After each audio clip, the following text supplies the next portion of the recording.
อย่างที่บอกไปคือบอกแล้วไม่ใช่หรือไงว่าอัดเสียงไปแล้วมันจะช้าภาพมันจะช้าเมื่อกี้อัดไปแล้วคิดว่าจะไปลองไปคุยดูปุ๊บร้องไห้เลยอ่ะเพราะอย่างนั้นถ้าเกิดอีกคลิปไหนมันต้องพูดสำคัญจะไม่พูดแล้วถ้าเกิดจะพูดจริงๆเดี๋ยวจะไม่เดี๋ยวถ้าเกิดจะหยุดจริงๆอ่ะถ้าเกิดจะหยุดจริงๆแล้วก็ช่วงนี้งานก็ไม่ค่อยเยอะเท่าไหร่มั้ง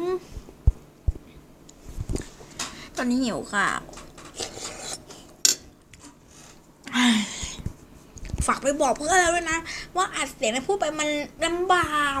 เป็นไม่ได้นะถ้าเกิดแม่เรามารับช้านะคิงถ้าเกิดไม่ได้แม่เรามารับช้านะคิงฉันจะไปเล่นกับเธอเลยจะให้รู้เลยว่ามันช้ามากถ้าเกิดไม่เชื่อนะพูดไงดีมาเลยพอเรียนเสร็จแล้วขอให้พรุ่งนี้งานไว้ถ้าเกิดเรียนเสร็จแล้วมาดูเลยว่ามันช้าแค่ไหน